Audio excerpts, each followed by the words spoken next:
Hello, welcome to Anime Mystics. I'm Roman, and tonight I am watching No Game, No Life, episode 6. So, last episode, um, we didn't do a whole lot. um, Sora and Shiro basically were just being, well, at least it seemed like they were being lazy.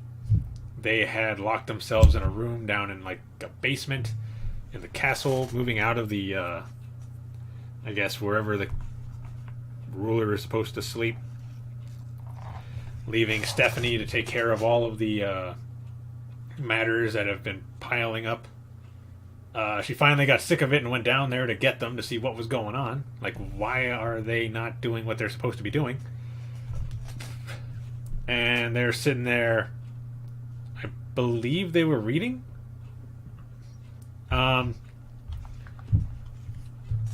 She ends up trying to beat them at a game so that they can do what they're supposed to, but she still ended up losing. I think they were playing blackjack. And he's basically counted the cards, but you know, I guess it didn't count as cheating. So, whatever. Um, and she spent most of the episode trying to beat them at something to get them to take some kind of action about what is going on. See, before all that, though, they decide that, okay, we're going to do some work, I guess. So they meet with these, like, nobles who are having an issue with them.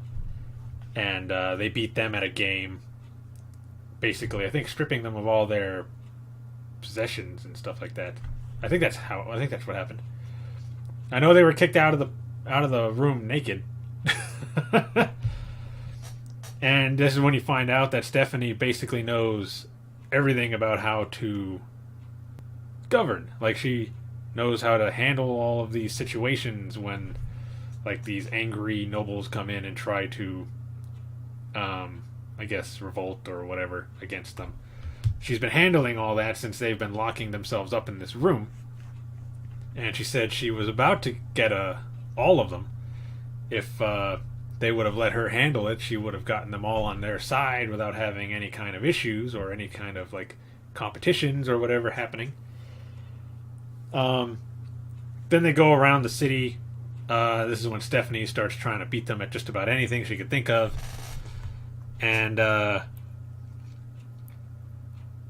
just loses everything. They have her dressed up as a dog, and they have her on a leash. And every time she loses a game, she loses a piece of clothing. They basically explain to her that they haven't been doing anything as far as dealing with the other countries and nations and all that because they have no information about them.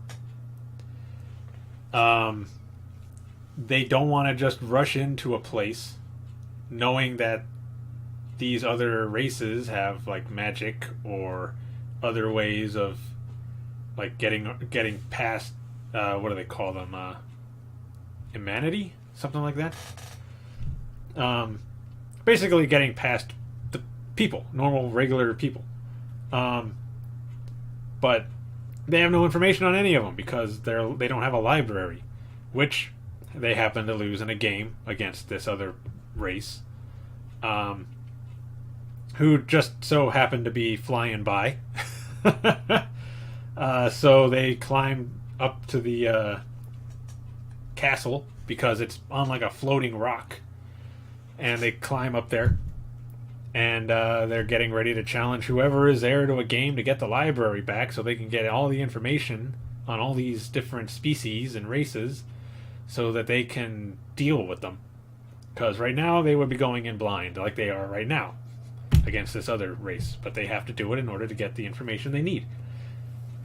I think there was a after credit scene where they just show them walking into a room and they see one of the beings. I think they're kind of like angels or something, and she's doesn't have exactly the voice that they expected, so kind of ruined their illusion of her like intensity.